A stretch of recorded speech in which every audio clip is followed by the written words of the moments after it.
তো বন্ধুরা, আমরা সকলেই কোনো না কোনো সময় রাতে কিংবা সন্ধ্যেবেলায় লো লাইটের মধ্যে ফটো তো অবশ্যই তুলেছি, কিন্তু তোমরা লক্ষ্য করেছো কিনা জানি না যে লো লাইটের মধ্যে ফটো তোলার সময় তোমার হাত যদি হালকা নড়ে যায় তাহলে কিন্তু তোমার ছবিটা ঘোলাটে টাইপের হয়ে যাবে। এবারে হালকা হাত নড়ে গেলে ফটো কেন ঘোলাটে টাইপের হয়ে যায় এবং আমি তোমাদের জানি রাখি যে এটা OIS এর মাধ্যমে ঠিকও করা যায়। এবারে OIS জিনিসটা কি সেটা আমরা পুরো ভিডিও জুড়ে বোঝার চেষ্টা করব। তো চলো শুরু করা যাক।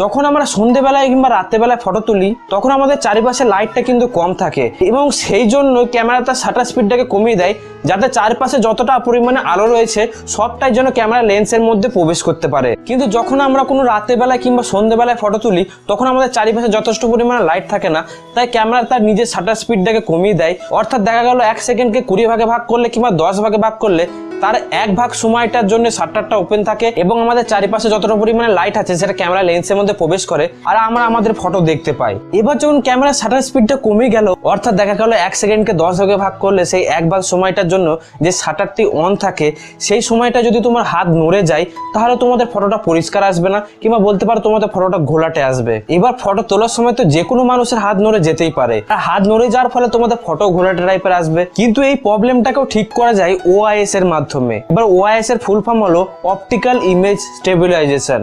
এবার এই OIS জিনিসটা কি সেটা যদি তোমাদের বোঝানোর চেষ্টা করি তাহলে দেখো, যদি দেখা গেল তুমি ফটো তোলার সময় তোমার হাতটি ডান দিকে একটু মুভ করে গেল তাহলে তোমার ক্যামেরা লেন্সের মধ্যে থাকা OIS সিস্টেমটি অটোমেটিকলি তোমার হাত যেদিকে মুভ হয়েছে তার অপোজিটে মুভ হয়ে গিয়ে এবং তোমার ফটোটাকে হালকা ক্রপ করে নিয়ে তোমাকে একটি স্মুথ ফটো তুলে দেবে। এখন আমি তোমাদের সামনে দুটো ফটো তুলে ধরছি, যে ফটো দুটো দেখলে তোমরা বুঝতে পারবে যে OIS ছাড়া এবং OIS এর মাধ্যমে ফটো তুললে দুটো ফটোকে কেমন দেখতে লাগে।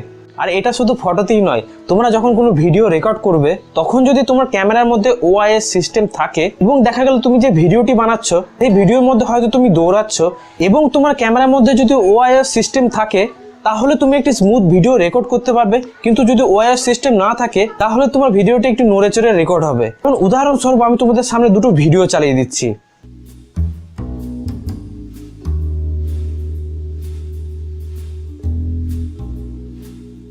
এই ভিডিও দুটি এবং আগে দেখানো ফটো দুটি দেখে তোমরা নিশ্চয়ই বুঝতে পেরেছো যে এদের মধ্যে পার্থক্যটা কোথায়। তাই ভিডিওটি ভালো লাগলে লাইক করে দাও, বন্ধুদের সঙ্গে শেয়ার করে দাও এবং তুমি যদি আমার চ্যানেল নতুন হও চ্যানেলটাকে সাবস্ক্রাইব করতে ভুলো না। এবং এই OIS সম্বন্ধে তোমাদের যদি কোনো প্রশ্ন থাকে তাহলে তোমরা নিজে কমেন্ট বক্সের মধ্যে জিজ্ঞেস করতে পারো এবং কমেন্ট সেকশনের মধ্যে তোমরা আমাকে এটা বলো যে তোমাদের ফোনে কি OIS সিস্টেম আছে না নেই।